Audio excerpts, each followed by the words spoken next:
बिहार विधानसभा चुनाव में पहले राउंड के नामांकन की तारीख नजदीक आती जा रही है, लेकिन विपक्षी महागठबंधन अभी तक सीट शेयरिंग का ऐलान नहीं कर सका है।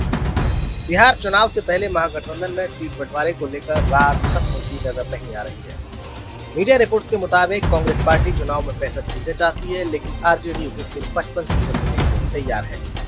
पार्टी सोर्सेस के मुताबिक महागठबंधन में पहले राउंड में जिन सीटों पर सहमति बन चुकी है, उनके नाम पार्टी जल्द घोषित कर सकती है। कांग्रेस ने अब तक कुल 43 सीटों पर उम्मीदवार सेलेक्ट कर लिए हैं। महागठबंधन में कांग्रेस 65 सीटों की मांग पर अड़ी है। मंगलवार को कांग्रेस की सेंट्रल इलेक्शन कमेटी की बैठक हुई। कांग्रेस प्रेसिडेंट मल्लिकार्जुन खड़गे इस बैठक में शामिल हुए। वहीं सोनिया गांधी और राहुल गांधी ऑनलाइन इसमें जुड़े। सीईसी की पिछली बैठक में 25 सीटों पर उम्मीदवार तय किए गए थे, वहीं इस बार भी करीब 25 सीटों पर उम्मीदवारों के नाम तय कर दिए गए हैं। दोनों मीटिंग से बाद कांग्रेस अब करीब 50 सीटों पर उम्मीदवार तय कर चुकी है। बैठक के बाद बिहार के प्रभारी कृष्णा अल्लावरू ने दावा किया कि महागठबंधन में सीट शेयरिंग का ऐलान जल्द होगा। और कॉम्पिटिटिव, लेकिन ये स्पष्ट नहीं हो पा रहा है, इतनी बड़ी कांग्रेस पार्टी है कि आखिर कितनी सीटें उनके लिए क्वांटिटेटिव हैं और कितनी क्वालिटेटिव हैं। जब अनाउंस करेंगे आपको दोनों का जवाब मिल जाएगा। थोड़ा सब्र रखिए, इतने दिनों से सब्र रखा है। तो क्या कल ये हम मान के चलें कि आप लोगों के जो लीडर्स पटना जा रहे हैं वो कल अनाउंसमेंट किए जा रहे हैं, या तेजस्वी यादव के साथ बैठक को लेकर फिर आगे और चर्चा करेंगे? आप कल देख लीजिए।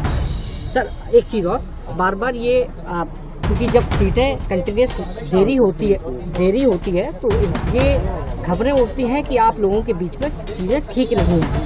आपकी भी आपको लेकर भी कहा जा रहा है कि आप भी बहुत सीटों को लेकर अड़े हुए हैं और कहीं ना कहीं आप लोग मान नहीं पा रहे हैं। यही कारण है कि तेजस्वी यादव की मुलाकात आला कमान से नहीं हो पाई।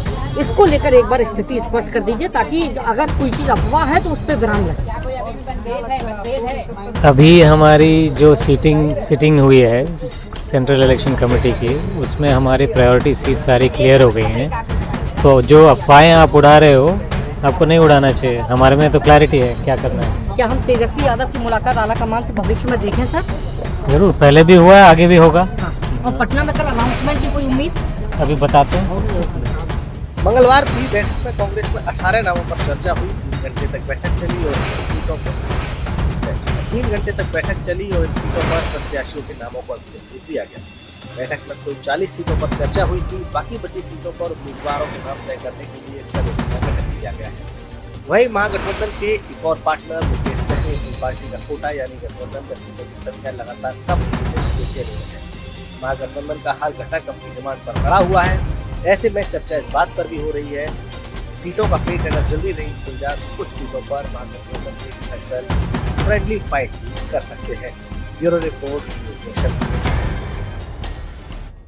आगे की न्यूज के लिए चैनल को सब्सक्राइब कीजिए और लाइक कीजिए।